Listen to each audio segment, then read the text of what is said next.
Certain chemicals contained inside of the cannabis plant, called cannabinoids, might be the most powerful non-inhaled edible nutrients mankind will ever know. They may do for medicine what germ theory and antibiotics did, ushering in the next great advancement in human health and life expectancy.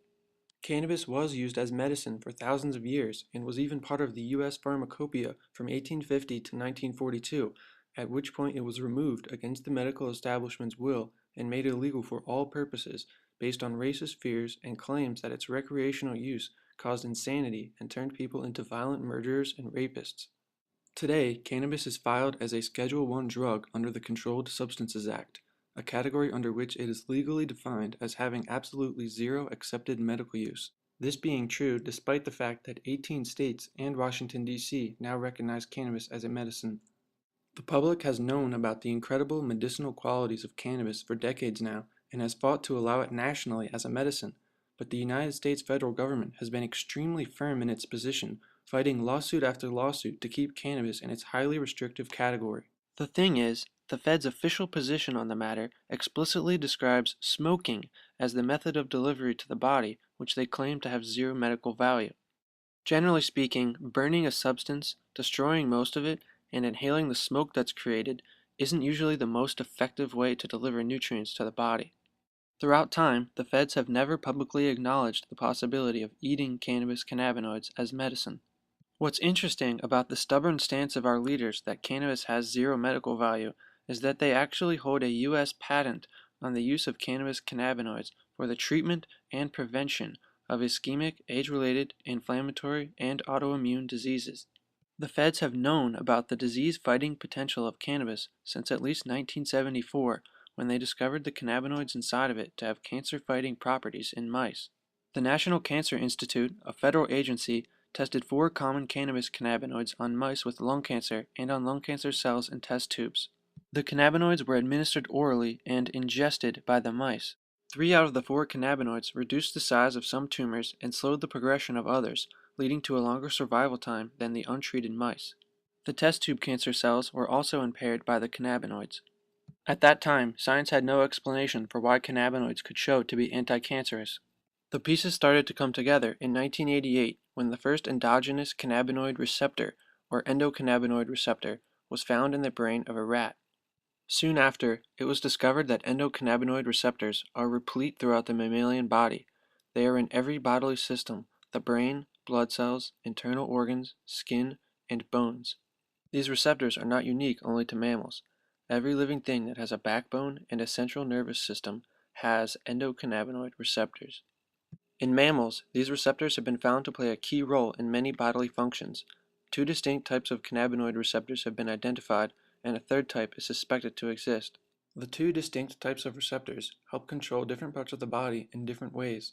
The endocannabinoid receptors are in charge of turning up activity in certain parts of the body and turning it down in others, acting as regulators to keep bodily functions in check. Then in 1992, it was discovered that the body actually makes its own form of cannabinoids, called endocannabinoids, to feed the receptors and allow them to do their important oversight job. Eating foods with omega-3 fatty acids helps the production of endocannabinoids, which are then created on demand by the body to feed any receptor that needs stimulation. The endocannabinoid 2-AG is in mother's milk. Since discovering that endocannabinoid receptors impact upon so many bodily functions, scientists have been determined to experiment with the chemicals that affect them and explore their potential medical use.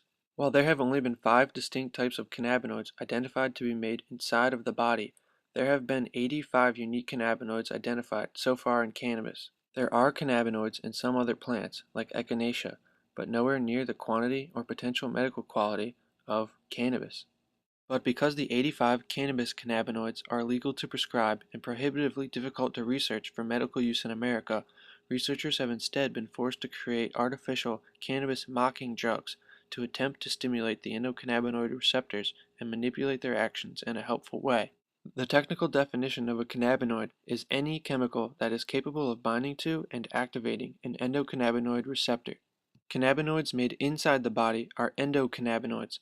Cannabinoids found in plants are phytocannabinoids, and the rest are made by scientists in a laboratory. These man-made cannabinoids don't suffer the same automatic illegal status as their natural counterparts. Synthetic cannabinoids that gain FDA approval are allowed to be marketed and sold on the highly expensive pharmaceutical market. Today, there are two such artificial cannabinoids that can legally be prescribed to Americans. In 1985, the drug Marinol was approved by the FDA and entered the market.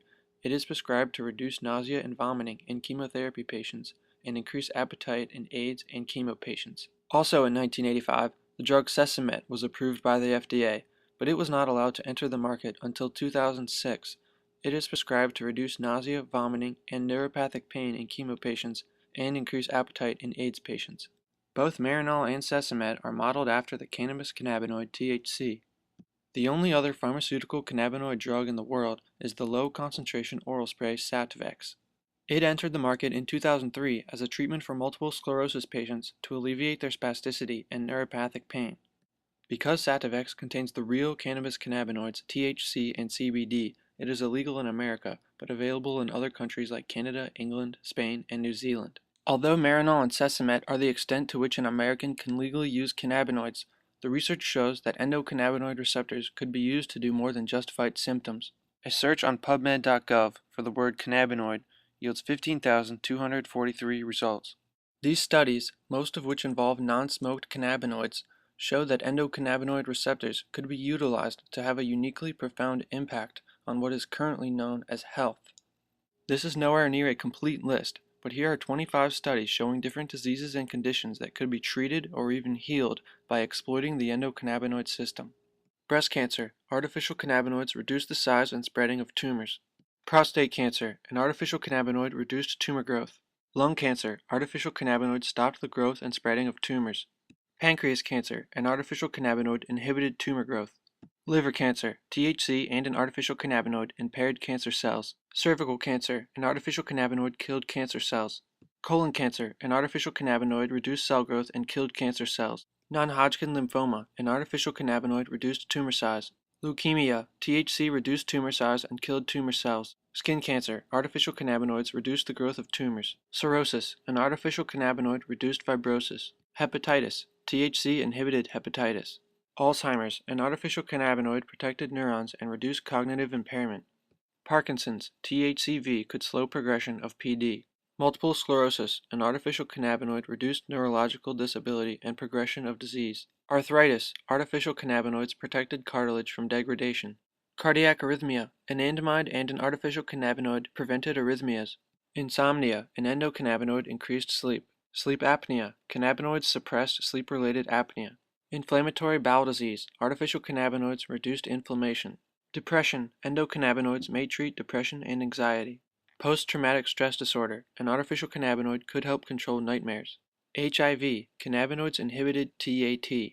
Osteoporosis, an artificial cannabinoid increased bone mass and protected against bone loss. Nicotine addiction, an artificial cannabinoid could help smokers quit smoking. The bulk of trials that do move on to humans are those that show potential to control symptoms.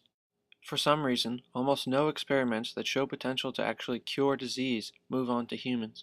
Interestingly enough, in all of history, there hasn't been one study done testing the curative effect of ingested cannabis cannabinoids on humans. The only study on humans testing the disease-fighting properties of non-smoked cannabis cannabinoids took place in Spain in 2006. They took the lone cannabis chemical THC and directly injected it into malignant brain tumors of patients. As suspected, it had a cancer-fighting reaction in some of the patients' tumors, and those patients lived much longer than expected. But since then, no more clinical trials of this nature have been performed on humans. Despite the mountains of research showing the disease-fighting potential of cannabinoids, both artificial cannabinoids available to sick Americans are modeled after the same cannabis chemical, and all they do is alleviate a few symptoms. In 2007, using a new method to target the endocannabinoid receptors, the French pharmaceutical company Sanofi-Aventis came close to bringing America its next cannabinoid drug.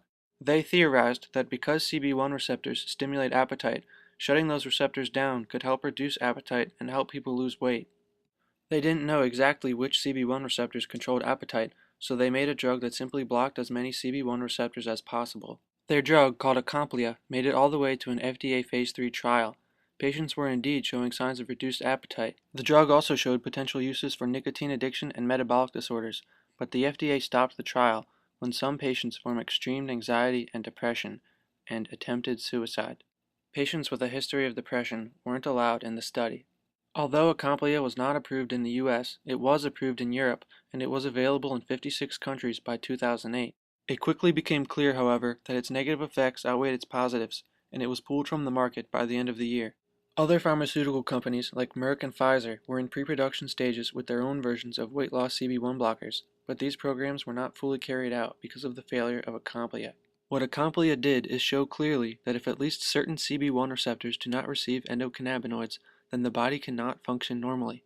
Plain and simple, cannabinoid receptors are a part of the body and they need to be fed. In today's world, due to one or a combination of certain factors such as age, weight, diet, lack of diet, free radicals, and environmental toxins, for some people there could be a problem somewhere in the line of producing, transporting, and receiving all of the endocannabinoids needed to keep their receptors happy, thus directly impacting proper function in specific parts of the body. Over time, this could lead to a condition in the body similar to avitaminosis. Avitaminosis is any disease caused by a chronic or long-term vitamin deficiency. It's already known that suffocating certain CB1 receptors for a short time increases the chances of depression. Considering the multitude of bodily functions the CB1 and CB2 receptors control as a whole, who knows how many other conditions could be caused by a lack of nourishment in the receptors? Vitamins were only discovered because they realized that when people ate certain plants, they didn't get certain diseases. The cure for the diseases was as simple as eating those plants with nutrients that nature intended for the body, and as long as they ate those nutrients regularly, then the diseases wouldn't ever develop. The chemicals in cannabis, meaning both hemp and marijuana, when they are fresh, raw, and unheated, are not psychoactive. They can't get you high. That means as long as you eat or juice it in its natural state, cannabis is just another vegetable. Most modern pharmaceutical drugs focus only on a small, concentrated part of the body and work to shut it down. It's possible that when ingested properly, at least one of the 85 natural cannabis cannabinoids could safely fill the role of the endocannabinoids around the entire body, tapping into a natural, built-in system to help restore normal order to areas of the body that need it in a way that has never been intentionally utilized in all of known human history. But because it's never been officially tested, we don't know. There are a lot of people out there who are claiming that ingested cannabis cannabinoids have cured their illnesses, but their accounts are only anecdotal. Whether ingesting cannabis cannabinoids fights deficiency in the body, provides an incredible boost to health, or does nothing at all, we deserve to know. If you care about the millions of sick, the injustice, the out-of-control costs of healthcare, and the unfunded Medicare and Medicaid programs, then please sign my petition and share this video. The only way the government will do anything is if enough people speak out. The world can't afford to ignore cannabis any longer.